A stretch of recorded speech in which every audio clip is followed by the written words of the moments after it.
Vous avez vu la vidéo précédente, je suppose, sur le blues basique en La, en A. Là, je vais vous montrer des tout petits trucs, pas très très compliqués, qui permettent d'enrichir un peu la façon de jouer.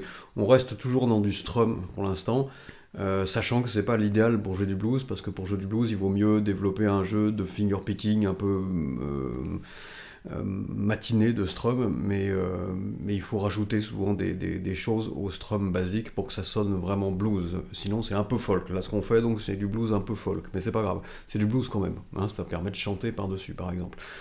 Donc, on est toujours sur la même structure de blues en La, en A, en 12 mesures. Et je vais vous montrer quelques petits trucs qui permettent de faire sonner ça un peu mieux. Par exemple, sur le La. Donc, le La qu'on fait 2, 1, 0, 0. Quand on rythme, alors en restant en strum,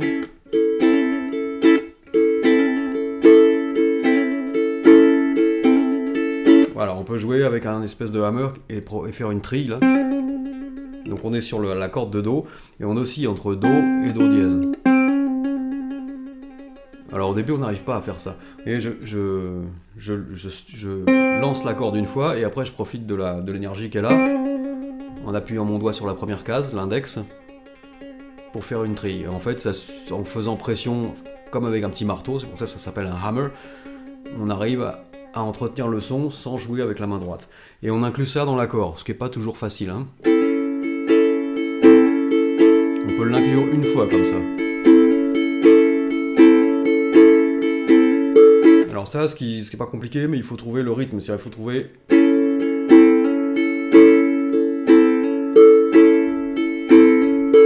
le moment où on relâche le doigt, l'index, et le moment où on le remet. Évidemment, si on le met à côté, ça marche plus.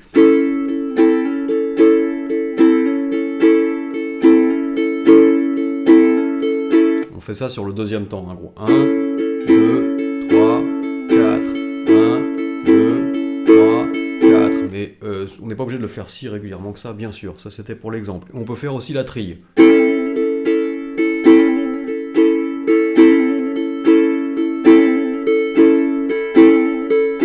Bon, c'est pas le plus facile celui-là, j'aurais pas dû commencer par ça, mais c'est pas grave. Ça, c'est le hammer. Alors, le hammer, on en reparlera pour les notes aussi de mélodiques.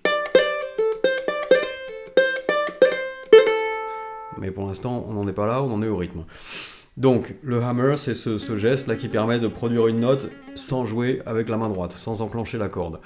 Ensuite, il y a des choses qui sont assez faciles à faire, notamment quand on joue en La, en A, c'est des glissés sur le Ré 7, notamment sur le Ré 7. On peut en faire partout des glissés, ça fait partie du blues, hein, les notes qu'on glisse et les accords qu'on glisse. Donc c'est ça que je vais vous montrer.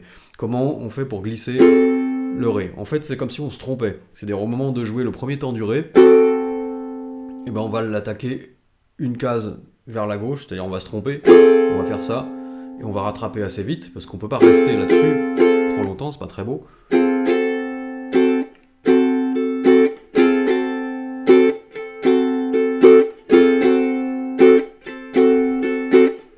Donc on peut faire deux coups vers le bas, par exemple au niveau de la main droite, on a le choix, je pense que le plus efficace là c'est de marquer deux coups avec l'index.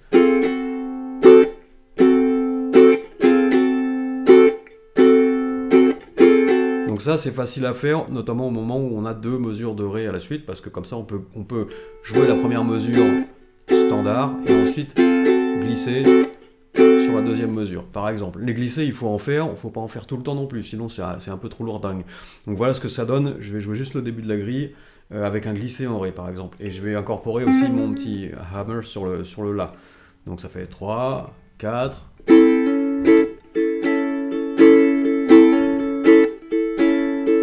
Je me trompe, j'avais dit que je faisais un Ré à la deuxième mesure. 3, 4.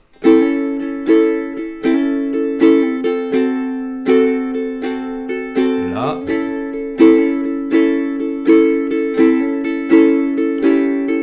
Ré. D'aller glisser.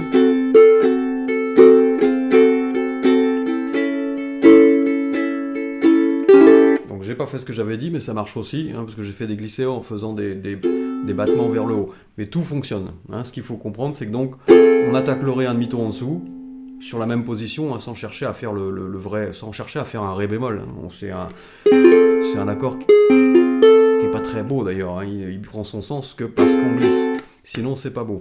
Donc les glissés, on peut les faire en ré, on peut les faire bien sûr, on peut les faire aussi sur le mi septième. Mais ça, c'est un petit peu plus difficile parce qu'il faut glisser et mettre l'index en plus. Les glissés, on peut les faire en la aussi éventuellement.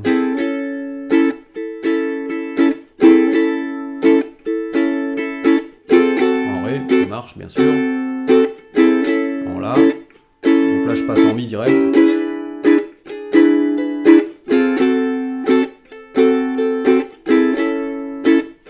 Voilà, là j'ai joué tous les accords en glissé, j'ai pas respecté la structure pour aller plus vite, mais le principe il est là. Ceci dit, il faut pas abuser des glissés, parce que si on en met partout, ça finit par devenir complètement normal, et du coup c'est plus rigolo, c'est plus intéressant.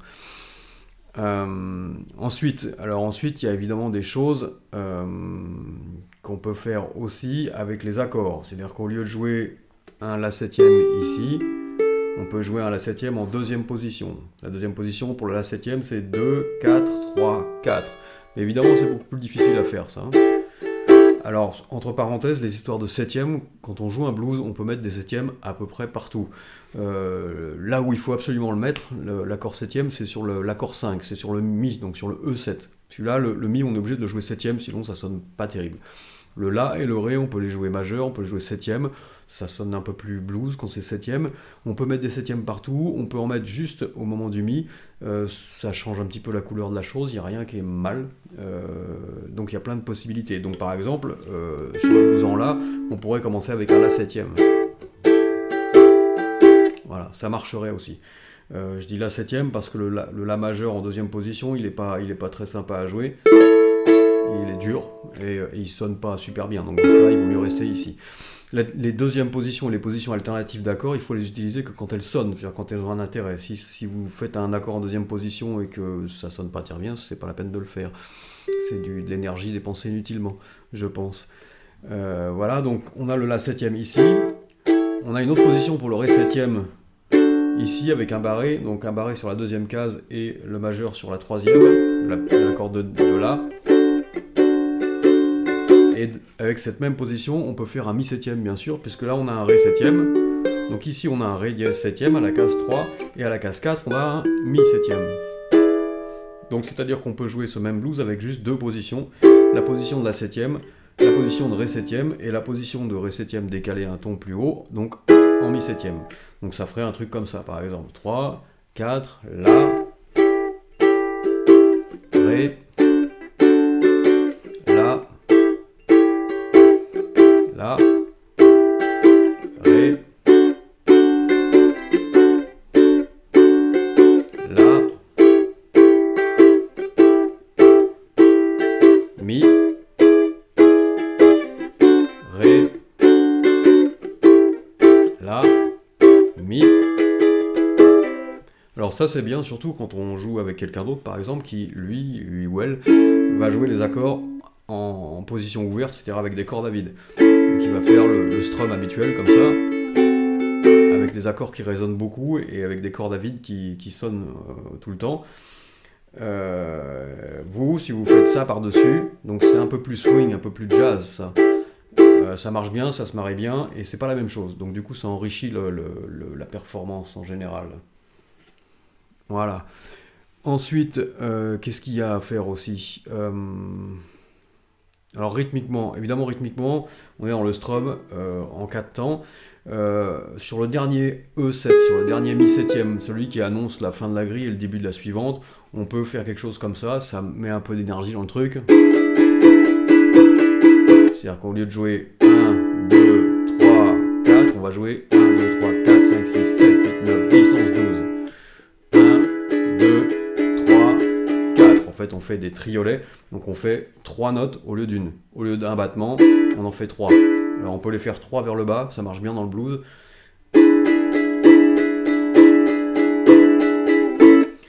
Et on met un accent sur la première note de chaque groupe de 3. Donc 1, 2, 3, 1, 2, 3, 1, 2, 3, 1, 2, 3, là. Voilà, ça déjà ça permet d'améliorer un petit peu les choses tout en restant dans le strum, ce qui n'est pas l'idéal, mais ce qui est déjà pas mal. Là où vous sonnez mieux, vous sonnez différent. Voilà.